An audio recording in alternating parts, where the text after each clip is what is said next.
ben, l'odeur est sympa hein, du cuir, hein, putain. C'est une odeur hein, qui envoûte. On va dire, l'odeur du cuir est toujours sensuelle, c'est comme le toucher du cuir, c'est sensuel. Ça c'est génial ça.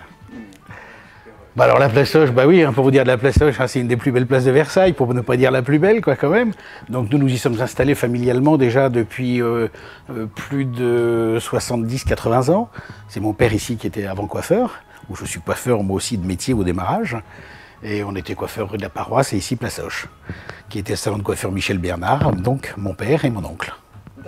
Donc on est une vieille famille, on va dire, de commerçants de Versailles. Et pour vous dire que j'ai beaucoup voyagé, comme me dirait mon épouse, je suis né ici au premier étage et je suis toujours là au bout de 50 et quelques années. D'accord.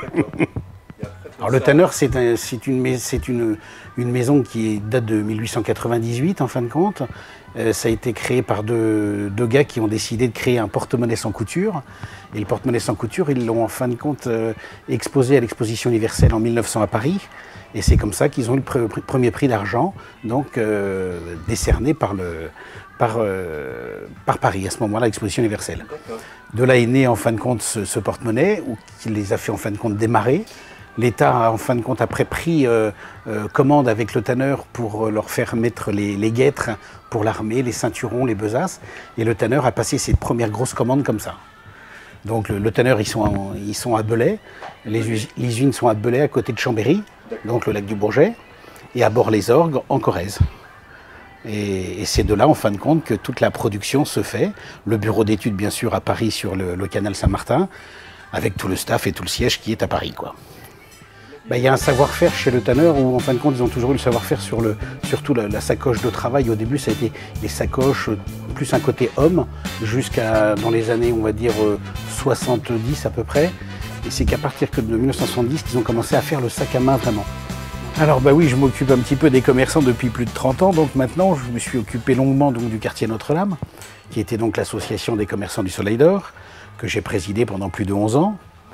Bon bah au bout de 11 ans, il faut laisser un petit peu la place quand même aux autres, et puis on s'use aussi un petit peu, donc puis il faut laisser la place à d'autres. On est plus ou moins aimé par les uns et par les autres, et pas par tous, hein, ce qui est normal. Et depuis 30 ans, faisais partie aussi de l'UVCIA, donc qui est la fédération de Versailles, de toutes les unions donc, et toutes les associations de quartier. Et donc à ce jour, ben, maintenant j'ai repris la présidence derrière Jacques Lemonnier, qui y est depuis plus de 9 ans lui aussi. Et donc je viens de reprendre à l'instant même, je dirais ces mois-ci, le mois dernier pour vous dire, la présidence de l'UVCIA. Donc on est là pour faire fédérer chaque quartier, pour que tout se passe au mieux, pour essayer de repérer en fin de compte et accueillir tous les nouveaux commerçants, repérer les commerces qui vont fermer, pour essayer d'aider en partenariat avec la ville à retrouver et à boucher un petit peu, on va dire, tous les trous qui pourraient se faire dans chaque rue commerçante.